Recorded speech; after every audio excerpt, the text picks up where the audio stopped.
ભગવાન જન્મ આપે, ભગવાનને પકડી લઉં, પણ જેમ જેમ મોટા થાય ને એમ રસ્તામાં પછી આપણે ગડબડ થઈ જાય છે. હા, છૂટી જાય છે. તકલીફ એ છે સાહેબ, પકડીએ ત્યારે ભગવાન જ હોય છે,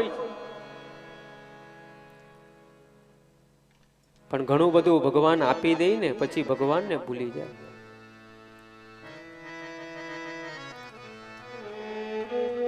થોડા ઘણા પૈસા, થોડા ઘણા બંગલા આપણી પાસે આવી જાય ને એટલે આપણા બુદ્ધિમાં એક જ વસ્તુ આવે કે આ મારા મહેનતથી કર્યું. સાહેબ મહેનત તો છે પણ એની પાછળ ભગવાનની કૃપા છે ને, એટલે થોડું આવી જાય એટલે માણસ 300-500 ની નોટ હોય ને તો 2.5 ફૂટ ઊંચો ચાલે. એને એમ લાગે કે મને કુબેરનો ખજાનો મળી ગયો છે. જે ડાળ ઉપર, આંબાની ડાળ ઉપર જે ડાળ ઉપર કેરી લાગે ને એ ડાળ નમી જાય. જેમ જેમ પૈસા આવે ને એમ તેમ આપણે નમવું જોઈએ, પણ આપણે નમતા નમે સૌને ગમે.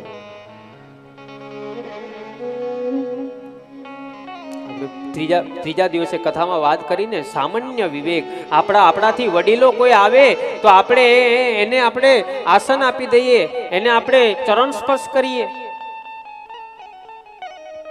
ક્યાં શું બોલવું, ક્યાં શું બોલવું એ આપણને ખબર હોવી જોઈએ. અહીંયા શું બોલવું કે અહીંયા ના બોલવું, સામાન્ય વિવેક છે. તમને ખબર હોય તો 2 કહેવત છે, ધ્યાન આપજો, જવાબ તમારે આપવાનો છે. એક કહેવતમાં એવું છે કે બોલે એના બોર વેચાય, સાચી વાત. અને એક કહેવત એવું છે કે ન બોલે એના 9 ગુણ. આમાંથી સાચી કઈ? મારી બાજુ હસો નહીં, જવાબ તમારે આપવાનો છે. બોલે એના બોર વેચાય, ન બોલે 9 ગુણ. બેવ સાચી કહેવત છે, પણ અત્યારે મારા માટે લાગુ પડે બોલે એના બોર વેચાય, અને તમારા માટે લાગુ પડે ન બોલે એના 9 ગુણ. વખતે હું વ્યાસપીઠ પરથી નીચે ઉતરી જાઉં ત્યારે તમારા માટે બોલે એના બોર વેચાય, અને મારા માટે ન બોલે 9 ગુણ. સામાન્ય વિવેક સાહેબ. આપણે ચૂકી ગયા છે, વડીલોનું સન્માન કરવાનું ચૂકી ગયા, આપણા મા બાપનું સન્માન કરવાનું ચૂકી ગયા.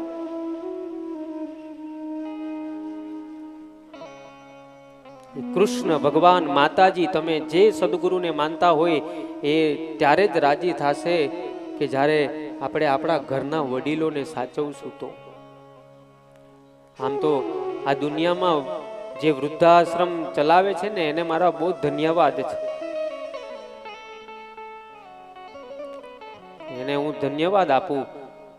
પણ હું તો એમ વિચારું કે આપણા ભારત દેશમાં વૃદ્ધાશ્રમ હોવા જ ન જોઈએ સાહેબ. જ્યારે આપણા મા બાપનું કરવાનું આવે ને ત્યારે આપણે ગેંગે ફેફે કરીએ છીએ.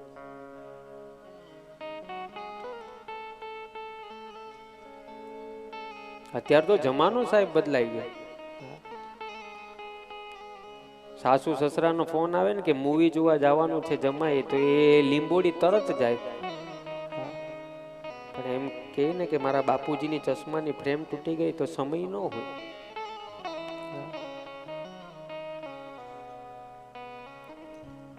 બે દિવસ પહેલા કીધું હતું કે એક માં 4 દીકરાને સંભાળી શકે, પણ 4 દીકરા મોટા થઈને એક માને સંભાળી નથી શકતા.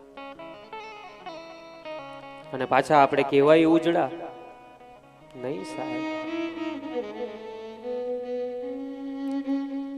ગમે એટલું તમારું નામ હોય પણ ભગવાનના નામને આગળ તમારું નામ કાંઈ જ નથી. કારણ કે જો તમારા વડીલોને સાચવશો તો ભગવાન રાજી થશે.